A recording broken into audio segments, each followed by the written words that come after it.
بسم اللہ الرحمن الرحیم۔ معزز خاتم حضرات، السلام علیکم ورحمۃ اللہ وبرکاتہ۔ ہم لوگ آج کل یہ سمجھتے ہیں کہ تعلیم عام ہو گئی، جہالت ختم ہو گئی۔ یہ بات غلط ہے۔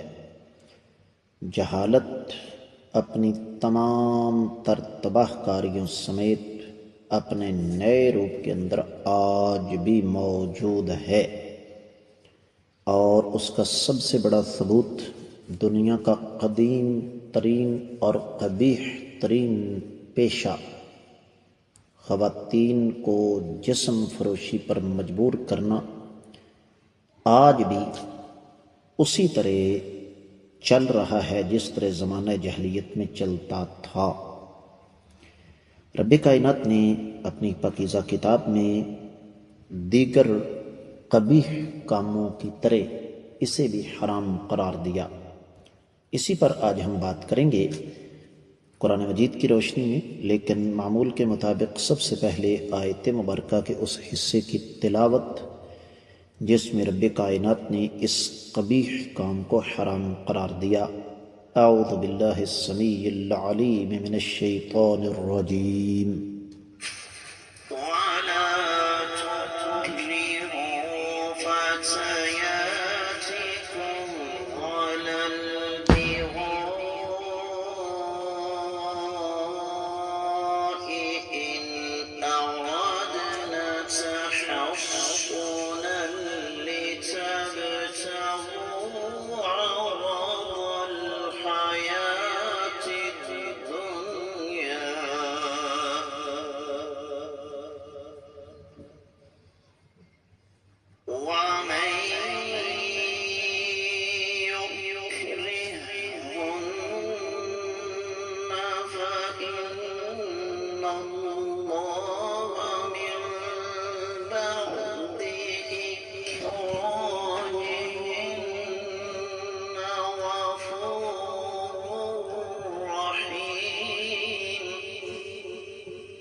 معزز خاتم حضرات، رب کائنات کی پاکیزہ کتاب قرآن مجید 18واں پارہ سورۃ النور 33ویں آیت مبارکہ جس کے ساتھ سفر کرتے ہوئے آج ہمیں چھٹا دن ہے، اور جو ٹکڑا آیت مبارکہ کا آپ نے سماعت فرمایا اس کے ساتھ سفر کرتے ہوئے ہمیں آج تیسرا دن۔ سبب بالکل واضح ہے کہ رب کائنات نے چونکہ یہاں پر جو احکامات دیے وہ قدر تفصیل طلب ہیں، تو اس وجہ سے ہمیں اس پر وقت لگ رہا ہے۔ آج ہماری پوری کوشش ہوگی کہ آیت مبارکہ کے اس حصے کی تکمیل ہو جائے، لیکن معمول کے مطابق سب سے پہلے اس حصے کا بامحاورہ ترجمہ۔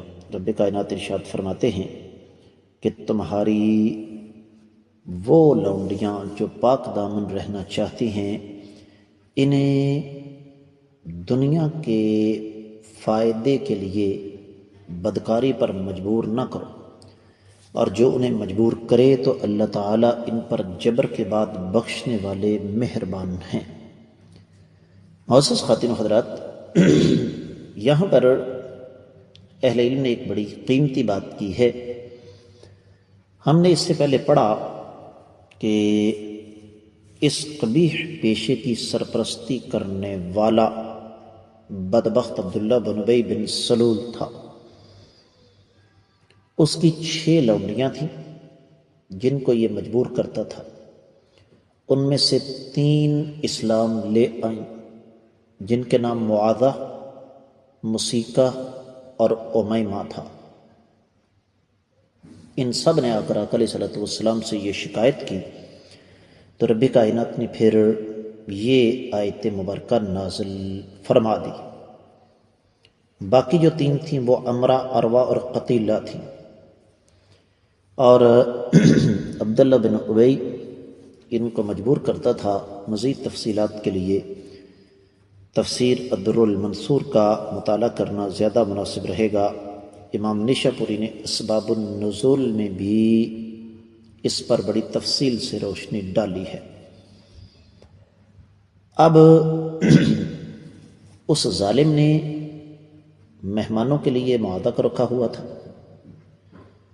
تو جب کوئی مہمان اس کے پاس آتا تو اس مہمان کے پاس یہ بدبخت اس معاہدہ نامی لونڈی کو بھیج دیتا. تو اس کی داستان ہم اس سے پہلے پڑھ چکے ہیں کہ نبی کریم صلی اللہ علیہ وسلم نے صدیق کائنات رضی اللہ تعالیٰ عنہ کو یہ حکم دیا کہ آپ یہ لونڈی سے خرید کر اس کو آزاد کر دیں. تو عبداللہ بن ابی اس پر بڑا چیخا کہ یہ کیا بات ہوئی، اب ہمارے ذاتی معاملات میں بھی محمد صلی اللہ علیہ وسلم نے مداخلت کرنا شروع کر دی ہے. اور یہ سلسلہ زمانہ جاہلیت میں عام تھا. اسلام نے آ کر اس قبیح فعل کو روکا، اور ظاہر بات ہے اس روکنے کا نتیجہ پھر تکلیف تو ہونی تھی بہت سارے لوگوں کو. تو اس سے پتہ یہ چلتا ہے کہ یہ جو آج یہ مکروہ دندہ چل رہا ہے، جیسے میں نے ابتدا میں عرض کیا کہ صرف ناموں کا فرق پڑ گیا، طریقہ کار کا فرق پڑ گیا، ورنہ دھندا وہی ہے.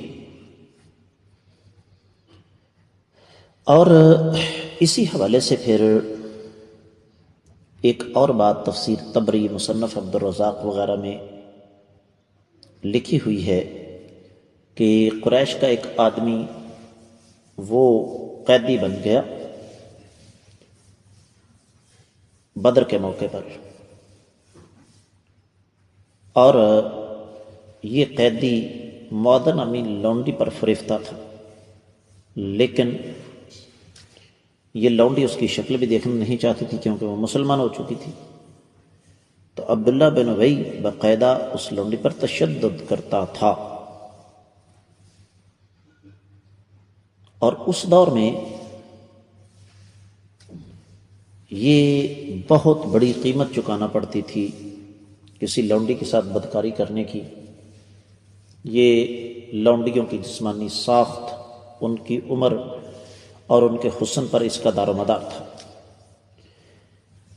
جہاں تک مکہ کا تعلق ہے تو مکہ میں اس فعل شنی کو سر انجام دینے والی اس غلیظ ترین پیشے کے ساتھ منسلک 9 خواتین تھیں جنہوں نے باقاعدہ طور پر اپنے گھروں پر جھنڈے لگا رکھے تھے تاکہ مردوں کو پتہ چل سکے. آج بھی میں نام نہیں یہاں لینا چاہتا، ایک نام نہاد مسلمان ملک میں یہ سلسلہ چل رہا ہے کہ خواتین نے اپنے گھروں کے باہر ایسی نشانیاں رکھی ہوئی ہیں، بلکہ باقاعدہ انہوں نے اپنے طبی وثیقے یا میڈیکل سرٹیفکیٹس فریم کر کے لگوائے ہوئے ہیں کہ یہ عورت ایڈز، کینسر اور دیگر بیماریوں سے بچی ہوئی ہے، آپ اس کے ساتھ بدکاری کر سکتے ہیں. امام واحدی رحمہ اللہ نے باقاعدہ طور پر اس بات کا ذکر فرمایا ہے کہ صائب المخزومی کی ایک لونڈی تھی ام محزول، اور صفوان بن امیہ کی لونڈی ام غلیظ تھی، اور عاص بن وائل کی لونڈی حنہ القبطیہ تھی، مالک بن عمیلہ بن السباق کی لونڈی مزنہ تھی، اور جلالہ تھی جو سہیل بن امرہ کی لونڈی تھی، پھر ام سوید تھی جو کہ عمر بن عثمان المخزومی کی لونڈی تھی، پھر شریفہ تھی جو کہ ربیعہ بن اسود کی لونڈی تھی، اور قریبہ تھی جو کہ ہشام بن ربیعہ کی لونڈی تھی، قرینہ تھی جو ہلال بن انس کی لونڈی تھی، اور ان کے گھروں کو مواخیر کہا جاتا تھا۔ اور اس زمانے میں جس طرح سیدہ عائشہ رضی اللہ تعالیٰ عنہ نے بیان فرمایا کہ نکاح مختلف انداز سے ہوتے تھے، ایک تو معروف نکاح جس کی 4 شرطیں، فریقین کی رضامندی، 2 گواہ، حق مہر اور لڑکی کا ولی۔ دوسرے نکاح کو کہتے تھے نکاح الاستبداع، نکاح الاستبداع، اور وہ صرف بچے کے حصول کے لیے ہوتا تھا کہ مرد اپنی غیرت کو داؤ پر لگا کر اپنی بیوی کو حیض سے پاک ہونے کے بعد کسی مرد کے پاس بھیجتا تاکہ وہ اس سے حاملہ ہو جائے، اور جب تک حمل ظاہر نہ ہوتا وہ اپنی بیوی کے پاس نہیں آتا تھا۔ دوسرے نکاح کو کہتے تھے نکاح الرہط، اور اس کا طریقہ یہ تھا کہ ایک عورت 10 مردوں سے نکاح کرتی تھی، اور جب وہ بچے کو جنم دیتی تو کسی ایک کا انتخاب کر کے کہہ دیتی کہ یہ تمہارا بچہ ہے، اور وہ انکار نہیں کر سکتا تھا۔ یہ بھی آپ دیکھ لیں کہ آج کے دور میں ناموں اور صورتحال کی تبدیلی کے ساتھ سلسلہ چل رہا ہے۔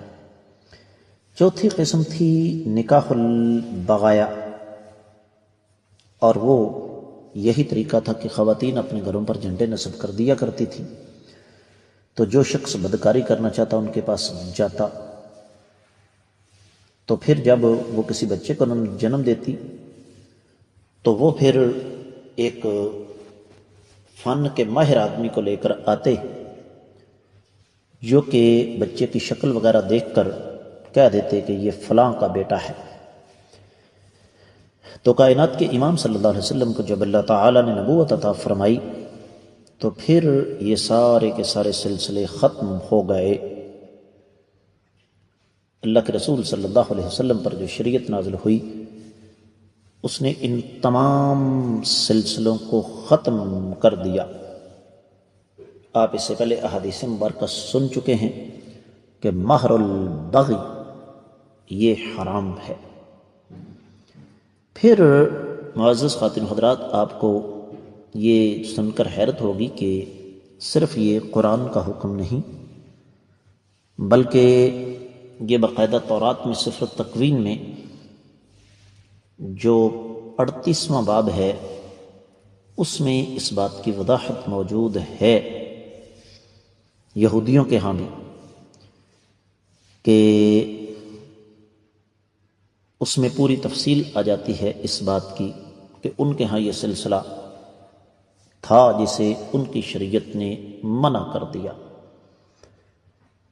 اور یہ عبداللہ بن ابی بن سلول جو بدبخت تھا، ایک لمبے عرصے تک تو یہ مسلمان نہیں ہوا، تو دیکھا جب اس نے کہ میری قوم اسلام کے اندر داخل ہو چکی ہے تو یہ باقاعدہ طور پر اسلام میں داخل تو ہو گیا لیکن منافقت پر قائم تھا۔